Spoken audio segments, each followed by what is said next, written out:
This is a Rogue Media Network podcast. This podcast contains adult themes, sexual content, and strong language. If you can't handle that, you should probably leave. Hi, and welcome to Bustles and Bangers with your hostess, Rachel and Christopher. I love it when you say my name.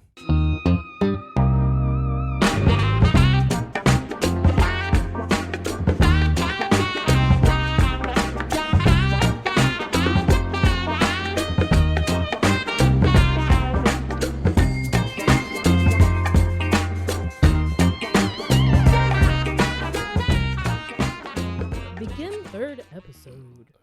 All right, here I am, and here you are. Here I am. And we are here together on another episode of Bustles and Bangers with your sexy fucking hosts, Rachel and Christopher Danger. Hey, yo. Yes. So, thanks for jumping on this ride again, everybody. In this episode, it is our third installment of Dr. Wonderful. I don't remember what's going on. When do you ever? I think there was Never. one time you remembered. I was so proud of you. We've done 2 weeks since our last recording. So yeah. So A lot's happened. we took a little hiatus. We were busy. We went to a fucking cool ass concert. We did. We saw some cool stuff. Saw the Offspring and Sum 41, Simple Plan. Simple Plan. Had a sexy night in a hotel Yeah, where we did. hit a record for ourselves personally and Yeah. took some beautiful pictures. Beautiful. I might add. And you can even see some of them, Yes. I think, on the internet, On the right, Rachel? interwebs. So yeah, so just before we start, I'd love to say to anyone listening out there, whether you love us or not, we would absolutely love you to go to our multiple social media accounts, click follow, subscribe, like, share, download, comment, DM, whatever. I don't care. Just tell us we're pretty, man. Sneak a peek. That's what we like. Yeah, and then so you can find us on Instagram, Facebook, and TikTok under Bustles and Bangers. You can find us on some of those platforms as well under some more personal accounts like Gypsy Danger 317. And then I'd absolutely love you to take a sneaky private little peek at our OnlyFans, which is under Gypsy Danger 317. I know some of you out there can't search for that, but DM me. I'll send you the link. Ayo, I'm totally attainable and reachable. Call me. So yeah.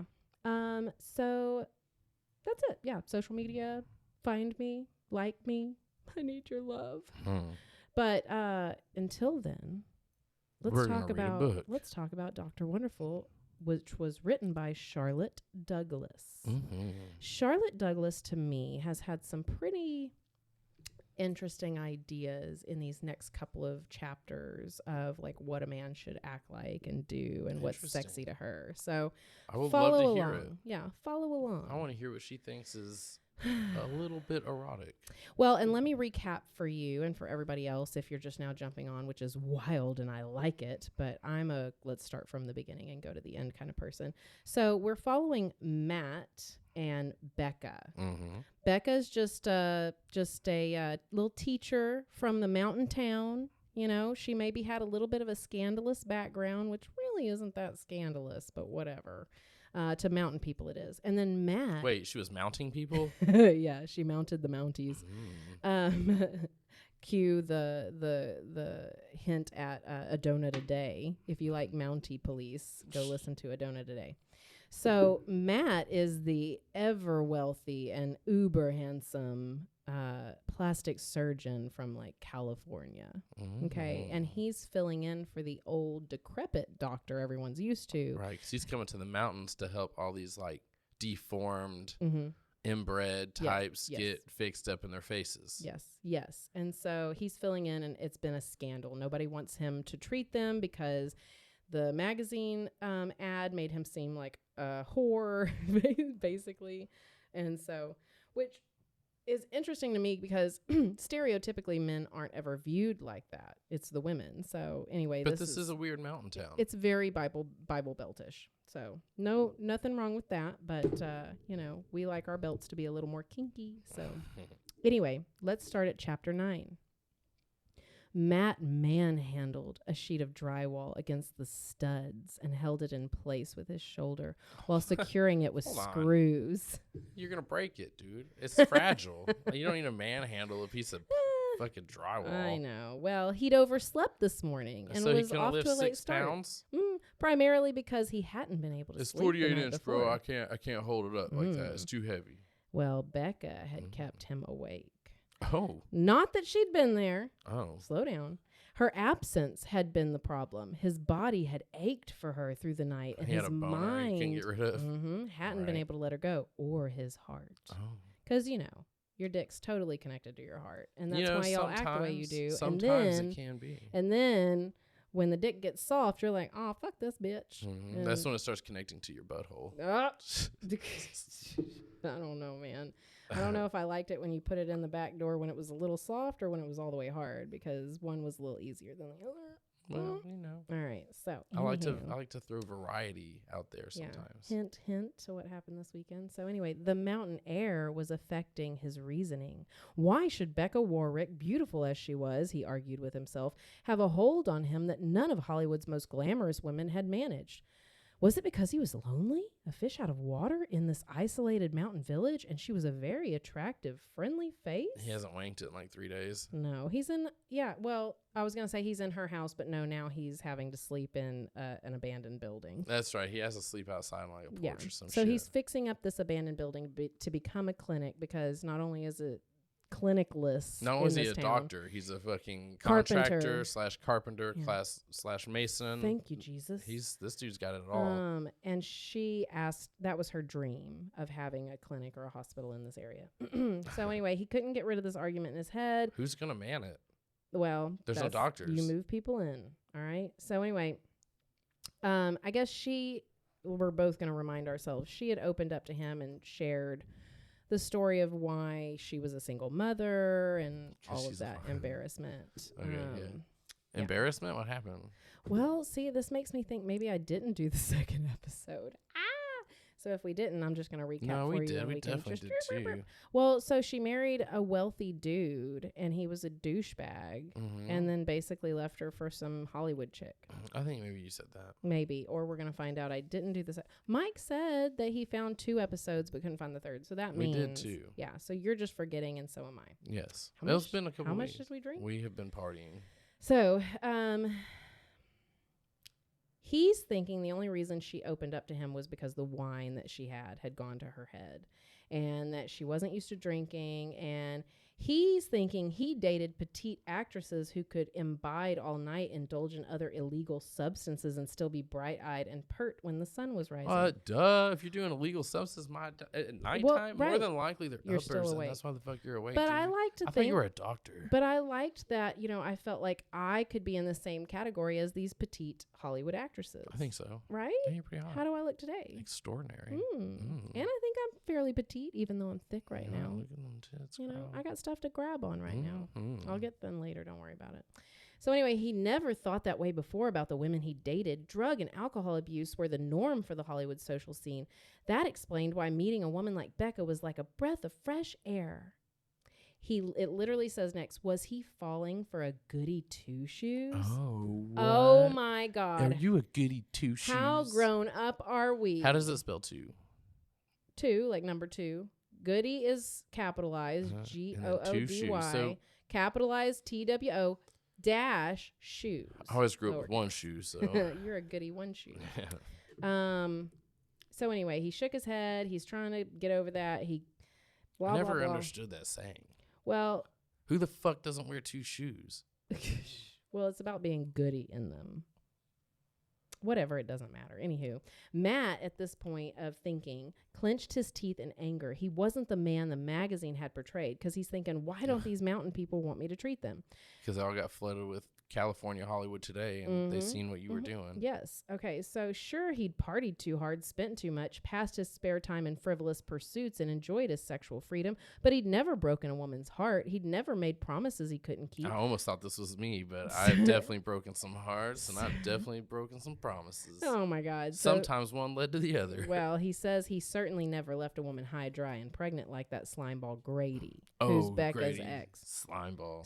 So see, Grady not only impregnated her and then left her from another chick, but like skipped town. So he like 2 wrote a days big into check. this, Remember knows this girl, Grady? And he's already hates her ex. Yeah. So All right. remember Grady wrote a big check to try to like pay her off so he didn't have to think about the kid. But she ripped it up. She was like, F you, I don't need this. Right.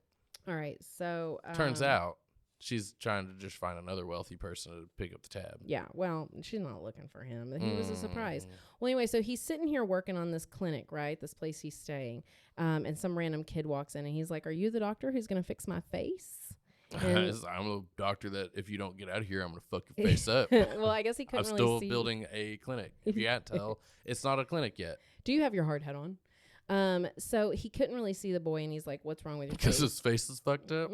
He couldn't see it. So he's like, what's wrong with your face? Well, when he stepped in, he had to kind of make sure he didn't flinch. He gasped? He has the ability not to do that because of his profession, but he did. But in his mind, he thought. So the kid stood in line. He's like, oh, my God. He's like, are you Jimmy Dickens?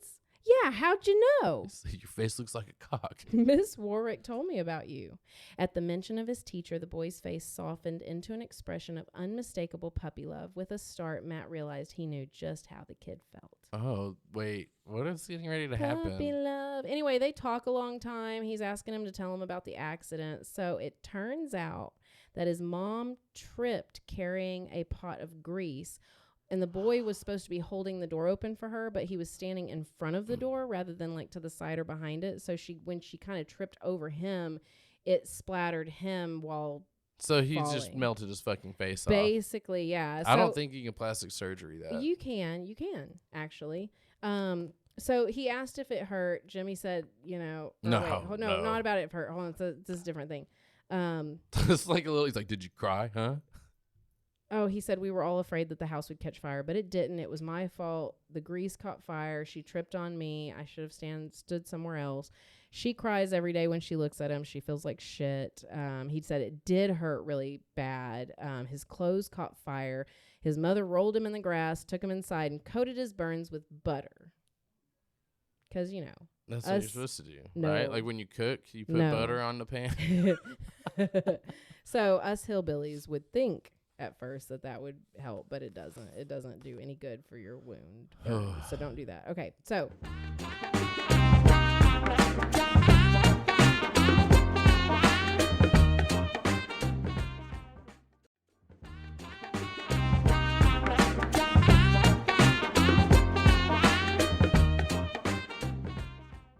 I've only been burned one time in my life. It So, sucked. Little snippet, Christopher. As you remember, it was my idea, but we developed it together. We have a little bit of a drinking game, and I'm going to call it B&B drinking game. Very clever. Yeah, so we have to take a shot when certain things happen. Either when they say supper, because that happens so often. When they mention a book within a book, like, I read blah, blah, blah. If they get a compliment or an insult. And I know there was like a little bit of a compliment. He said she was pretty, but whatever, that doesn't count. Are we for real out? Can we order somebody to get some more? If there's a violent twist, if they fight, or if there's actually sex. So here's one apparently coming up. We'll just have to go to the store after this. It's empty. Okay. Becca blinked. We're off on Becca now. Wait, finally? We're off. Shut up. She finally fucking staring blinked? the whole time. Seeing for the first time the book she'd been staring at for the past hour without reading a word. As she sat on the front porch in the pool of morning sunlight, her thoughts had centered on Matt. I thought you were going to say the pool of morning. And the unforgettable kiss he'd given her last night. So a book was mentioned. We have to take a shot to that. Cheers. You got like a taste, didn't you? You didn't.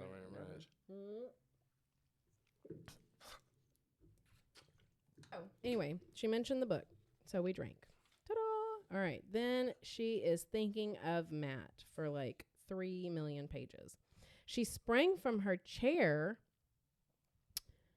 and set her unread book aside. She trimmed the spirea hedge around the porch. The physical activity should drive her unwanted yearnings away and clear her head of Granny's warnings. Wanted yearnings. Yeah, so she's horny? Yes, so she thinks that trimming a bush. Oh, she's trimming her Anytime bush. I'm horny. really horny, I'm going to shave this up. Yes, absolutely. Gotta shape up this bush. But as she's making her way to do this, the phone rings. She says, hello. And a deep, familiar voice announced, hope I'm not interrupting. Oh, Matt? please. No, it's your ex-husband. What's his name? No, Grady. Grady. Grady. She'd be like, Matt? He's like, can I see the kid? Grady. No. So anyway, he said that he just had a phone installed at the clinic. He had to try it out. If anybody needs any, need to be seen for an emergency, they can call over there. And he's like, don't hang up. There's something I want to tell you. So he does know that just because there's a phone in that town doesn't mean you have to call somebody in that town to test it. You could have called one of your friends that knows you and be like, hey, I'm he testing doesn't want to pay clinic. for the long distance charges. Those were a bitch back in the day. When was this book written? I was gonna say that's not a thing anymore, but always wants to know when. Yeah, it's I do, written. because long distance thing was a thing. Like in the night, remember, like 1-800-collect. You mean 1-888 talk sex? Those were 900 numbers. Oh, right? sorry, 1-900. That shit was fun. 2003. I did get in trouble, so I did call one of those numbers, and they are nasty. Long distance wasn't a thing in 2003. I don't know. Anyway, 2003, whatever. Okay, so maybe it was. He wants to tell her about meeting Jimmy Dickens. They talk about it. And he's going to pick her up for whatever reason. I guess they're going to go over to the Dickinson's place and blah, blah, blah. Then he's like, do you have a pencil? She's like, why? He's like, I'll give you my number. She's like, tomorrow is fine. I won't need to call you back. Just pull your phone out. I'm not thinking about tomorrow. She said, right. I'll have it in case someone needs a doctor. And he said, you'll have it in case you need me. And she said, Emily and I are perfectly healthy. He goes, I'm still concerned about those lights in the woods. I want you to call me if you see them again. If you see any aliens, I'm going to come over and have sex with you, Dude, okay? we saw an alien earlier. I know that achy vagina is really giving you trouble at night, and I have the cure. Well, so when Matt hung up the phone, he thinks... He was a frustration. He slammed it down a little bit. Just the sound of her voice made him ache to hold her again. Never had a woman fit in his arms as if he and she had been made for each other. Never had a mere kiss left him sleepless with painful longing. Mere, hardly... That kiss had been the stuff of legends. Charlotte Douglas. The contact you're out of it. had generated fireworks and rung bells. More than anything, he wanted to jump in his car He's going to nut in like 4 seconds as soon as he touches that pussy. Yeah, like, are you sure you're not a virgin? He wanted to drive straight to the Warwick farm and kiss her again. He had promises to keep, however, so he forced himself to fasten his tool belt and returned to the front room to install the last sheet of drywall. As he crossed the threshold, the sight of a stranger perched on one of his sawhorses stopped him in his tracks. Who do you think that stranger might be? Grady. Nope. Damn. My name's Jake Bennett, the man said with a scowl. Jake Bennett. I'm here about my sister Lydia. So if you remember, Lydia was the one who had the like sciatica or whatever, and they were going to sneak him in the house. So I think technically he's already seen her. Mm-hmm. And now the brother's basically there asking to take him to have her seen because the pain is just too bad, you know. And he was like, she probably is not going to be comfortable with you seeing her because of your past, but here we go anyway. Mm-hmm. Because your scandalous past. Yeah. And so anyway, he goes and he sees her, blah, blah, blah. Oh, yeah, because they literally said you can't be a good doctor if you don't believe in Jesus, right? I don't know. Something like that. I have no idea. But you can't have sex unless you're married. That's for sure. Oh, yeah. I've never known anybody that was able to do that, actually. It's the weirdest thing. No luck? She said, ha, ha, ha, ha, ha. Oh, are you talking about that one or this one? I'm talking about the tequila run you're trying to make. No, the tequila run is a no-go, but I told someone they sounded sexy, and they laughed at it, so I made a girl giggle. Mm-hmm. So, you know. Look at you. So anyway, life goes on. I guess he picks up Becca. He's fussing about how people don't like him, and he's like, their conditions aren't life-threatening, so they're willing to wait till the old-ass doctor comes back. And a word came up that I circled, and I meant to Google it, and I didn't. He said they don't want a reprobate touching their precious little ones. Reprobate. I'm not even blonde right now, but I have been before. A unprincipled person. Okay. All right, cool. Now but it's often used humorously or affectionately. Nice. All right, well, cool. So they talk about how sex before marriage is sinning, and they don't like a sinner, and and well, yeah, okay. Then he said, if you're trying to make me feel better, it's working. And Becca's like, stay for supper. And we don't have any more tequila, and I'm super disappointed. So, like, who can we? There's nobody else. Yeah, I don't know. I'm so sad. And he says, you keep feeding me wonderful meals, and I'll grow so accustomed to great cooking, you'll have to marry me. Now, that's a fast move there, Matt. If you remember, I think this was kind of like the second joke towards it. And she said, you keep asking, and I'll have to say yes. Oh. All right. My kid needs a dad. Yeah. So, I think he takes her to look at the place, right, to see how everything looks at the new clinic. Here's the receptionist desk. Here's a door. He's done all this by himself, right? Yeah, dude. So Becca had been so enthralled by the store's transformation, she hadn't heard him enter the waiting room. I can't believe how much you've accomplished. This is wonderful. In just a couple days, he rebuilt a whole building. Mm-hmm. Man. Matt's shrug emphasized his broad shoulders, but disappointment, not nonchalance, glimmered in his eyes. Amazing what you can do when nothing else claims your time. All right, so she sends her kid to the corner. Like practicing medicine, maybe, Matt? Yeah. Why don't you see what books Dr. Tyler bought? Yeah, go look at his bookshelf. Go away. So Becca turned back to Matt. Suck this yellow shirt off of him. Giving herself a strong, silent reprimand not to notice how mouth-watering... That's a hard one. Mouth-wateringly sexy he looked in jeans and a navy blue knit shirt that emphasized his physique. I'm sorry I haven't had better luck at recruiting patients, she said. I've called on several families to encourage them to see you, but no luck. I'm hoping when more of them meet you at the picnic today, they'll change their minds. What picnic? He knows. The folks of Warwick Mountain were good people, but stubborn and clannish. Ugh. Gross. They only have sex with their own then, huh? So, let's see. I guess they're talking about when he leaves, and she's like, I don't suppose you'd consider coming back. And he's like, what would be the point? And he's like, you don't need a carpenter anymore. Thought you might want a few more home-cooked meals, she teased. For those, I'd take the red eye in a heartbeat. The red eye? Mm-hmm. And he leaned toward her, and for a moment, she hoped that he was going to kiss her again. Mm-hmm. He'd kissed her when he left after supper the other evening, but it'd been a friendly kiss, a brief brush of his lips across her own when he'd said goodbye and thanked her for the meal. That brief contact had left her aching for more, craving the very thing she knew she should avoid. Becca stepped away from Matt and temptation. I hope you're hungry now. The ladies always compete at the 4th of July picnic, trying to outdo one another with their cooking. Mm-hmm. Okay, Matt nodded, blah, blah, blah. They talk. You sure I don't need to bring anything? She says I have enough food in the car. Then he's like, well, then you'll need somebody to tote. Is that the word? All those goodies for you. Wait, you're a carpenter and a doctor, but you don't know how to say, you don't know the definition of the word tote. Tote is not a hillbilly word, I don't think. I think tote is a description. I didn't say it was a hillbilly word. I said no, I'm saying because he's like asking if that's like the hillbilly term. Do we say tote in hillbilly land? So anyway. Like you just carry it. Well, so the daughter gets all hyped up. Remember, this is a little kid who's trying to play family. And she's like, look, Mom, we're just like a real family. And she's like, you and I are a real family. We always have been. And she's like, yeah, but now I have a dad. Oh, man. Like, stop. 3 days in, Matt, you're going to call Dad? Get this.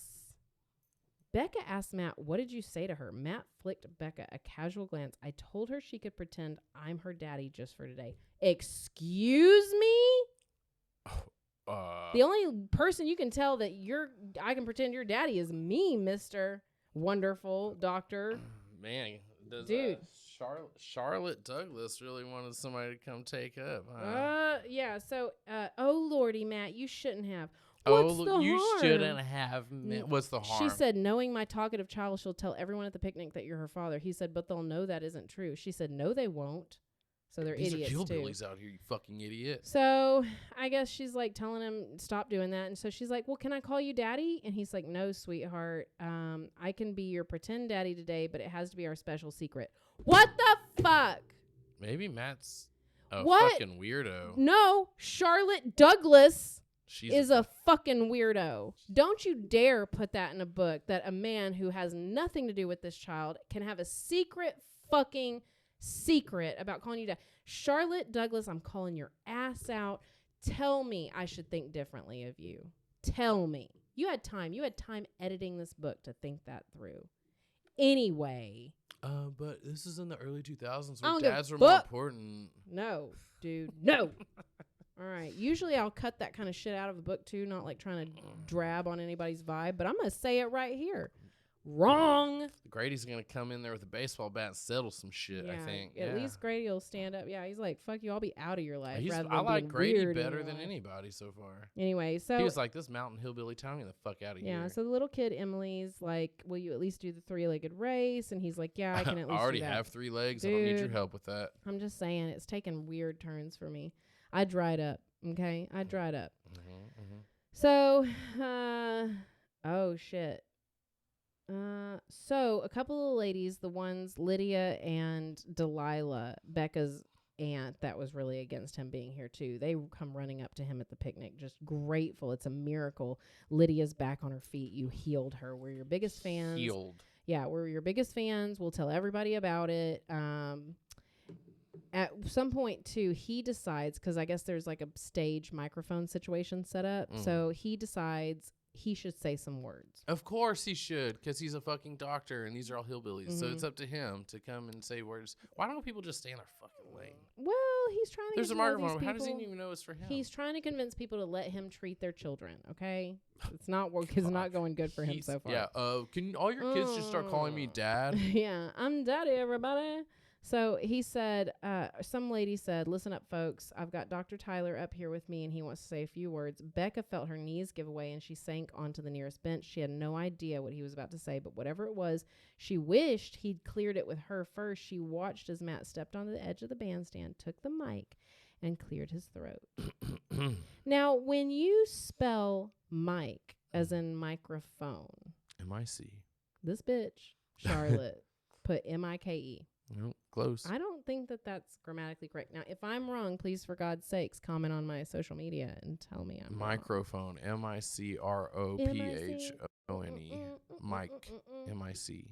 Matt stared at the sea of upturned faces that surrounded the bandstand and wondered whether his spur-of-the-moment inspiration was a good idea, but with everyone's attention riveted on him, there was no backing out now. Here we are at Chapter 11. Now or never, Matt thought, took a deep breath and spoke. Hello, everyone. I'm Dr. Matthew Tyler, and if I haven't met you already, I hope to meet you today. But first, I want to bring you greetings from Dr. Pissier. And to offer his apologies for not being here this summer as he promised. He can't perform surgery because, he broke his wrist jacking off. I'm just kidding. Oh, that's right. I forgot about that. But he'll be here next year. For those of you who don't know, I'm Dr. Pissier's partner, and he's asked me to fill in for him. Another murmur rippled through the crowd, and Matt could only imagine what people might be saying. At the request of Miss Warwick, your school teacher, I've refurbished the old feed store, which will serve as a clinic. I've had a phone installed. Then he, literally says the number. Who's got a pen and pad? Who's got a cell phone? Who's going to write this down, sir? So anyway, I look forward to talking with each of you today. And with a sinking feeling in the pit of his stomach, he handed the microphone back to Art Ledbetter. He feels like he only wasted his time. He rolled his eyes, got back on the mic, was like, run this fucking party up. Woo-hoo. But then... One person? Well, the two ladies who loved him. And then... Loved who?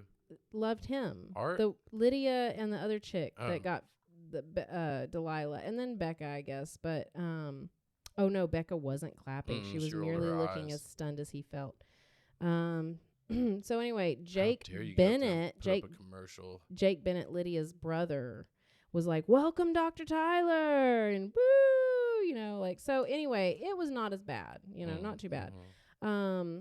People start going up and thanking him for being a doctor, for coming anyway. Thank you for blah being blah blah. A doctor. So he goes over to Becca and is like, "If I have to shake another hand or smile at another person who obviously disapproves of me, I won't be responsible for my reactions." Becca so said, "Shoot up a mountain town." He's wondering if he can get away. He asked about where can we escape to. And she said, "I know just the place. Follow me." Back to California, dude. Just leave. Well, they went to a little nook next to It was a clinic that's recently been rebuilt from a feed store. Well, so they crossed a wide expanse of green, skirted the edge of a cemetery filled with ancient headstones that rose on a hill beside a church, crossed a playing field of hard-packed dirt, entered a grove of mature hickory trees. When they exited the other side of the grove, they crossed a field to reach what appeared to be an old rock quarry. But there's blue water down 20 feet below it. All right. He's like, this must be a great swimming hole. She said, no, not really. We just hide bodies here. The teachers come here. The teenagers come here, but kids aren't allowed to come here because most don't know how to swim. So, like, nobody in this town knows how to swim. Nobody learns to swim. Or read or write anything. or practice medicine or get out or any of that stuff, huh? So they talk a little bit about whether or not she's come there before. She said... I come here all the time. Yeah, and she was like, no, my grandmother would have killed me. He's like, so you've never been kissed here? She was like, never. He goes, then it's about time. Oh. He lowered his head and crushed his lips to hers, slowly savoring the honeyed taste of her, inhaling her intoxicating fragrance, sweeter than the wildflowers that surrounded them. Cupping her face in his hands, he reveled in the smoothness of her skin, her warmth, and the immense satisfaction of connecting with a woman he not only desired, but admired and respected too much to risk her reputation. Oh my God, I fucking respect the shit out of you. That might be weird unless I'm in the dominance role. I think that would be weird. I don't know. He respected her too much to risk her reputation by kissing her in broad daylight where anybody might see, but this, where they were, I don't know. I guess he reluctantly drew back and he says, you mustn't think that I wanted to stop. She goes, then why did you? He wanted to keep kissing her until the stars fell out of the sky. Oh, shit. End of the world? But he's like, I remember what you said about being decent, okay? So she's saying maybe it's okay to continue. And he's like, some of those little devils of children that run around here might see us. And then they're like, why not? We're both adults, and why kid ourselves? There's no future in us. You're going back to California. I'm staying here. Why does there have to be a future? Didn't you enjoy kissing me?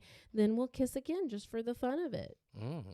And she's like, don't you understand? If there's no future in it, if it doesn't lead to more, it ceases to be fun. And he's like, what do you mean by more? Sex? And she's like, no. Marriage and a baby and a family, not sex. Yeah, blah, blah, blah, blah, blah, blah, blah. Anyway. That's yucky. So he starts feeling emotional inside, and he kind of retreats inwardly. And she's like, what's wrong? If you want someone to talk to. And he's like, anyway, she plays therapy. Yeah, well, she plays therapist. He says, that's the problem. I don't know what's bothering me. For the past year or so, I've suffered this vague discontent that I can't put my finger on. And when he said that, I thought of you because you've had that feeling before. So I always have that feeling. I know. Okay. So she said discontent in your work or your personal life. He couldn't believe he was spilling his guts to Becca. He'd never talked to anyone like this before. That's a universal problem there, Matt. I wish I knew. If I could narrow down what's eating at me, maybe I could identify it and make it stop. And she said, sounds like you don't take enough time to think. Okay, well, Becca, like maybe you need to relieve your ball bag. Becca, for some of us, we think too much, and that's the problem. Yeah, that's true too, which is a lot of our problem. Yeah, so I skipped like 15 million pages, and they go back to the picnic, right? No fucking, nope, hardly. No, that was the only kissing that happened. Bless you. Sorry about your bad luck. Gesundheit. Oh, that's good. Yeah, good German. As they approached the picnic tables, Lila Dickens met them. Have you seen Jimmy? Not since before the race, Becca said. Susie Ledbetter joined them. I can't find Lucy. She was here a minute ago. The entire group turned at the sound of a scream emanating from the hickory grove. Jimmy Dickens burst through the trees, running as fast as his short legs would carry him and shouting at the top of his lungs, Lucy fell in the quarry. She's drowning. Oh, man. So we knew it. And right when we learned they couldn't swim. Yeah, and if we had any tequila left, pull that out, we would take a shot because a violent and exciting twist has occurred. So just for shits and giggles, I am going to take a shot of straight lime juice. It was delicious, and I was thirsty anyway. Oof. Okay, again, I come from the sticks. If anybody wants to know a little bit more about me, Christopher is city-born. I'm sticks-born. So it ain't nothing to just swallow just about whatever food or drink you put in front of me. So, should just smell it first. No, I didn't need to smell it. I knew what that smelled like. But I will smell stuff. We are parents. Hope that's sexy. And my kid will always want me to try something. And I'm like, let me just smell it. She gets fucking pissed. She's like, funny. God dang it. Just eat it. Just try it. I'm like, So anyway, basically, that's where I'm gonna leave this. Oh no! Episode 3 is on a hanger. Yeah. Huh? So our these couple of episodes, these couple of installments for the ending of Dr. Wonderful were quite short, actually. You know, because we kind of wrapped up all the bullshit in the first 2 episodes. Since we skipped last week and we're gonna do this week, let's go get high and then we'll do another one. Caroline just texted me. She said, "I heard you talking about a hairy bush." Hell yeah. LOL. Yeah. All right, we'll be back. Okay, well, I love you all. Thanks so much for joining us. Stay tuned for the next and last installment of Dr. Wonderful. Ayo. Bye.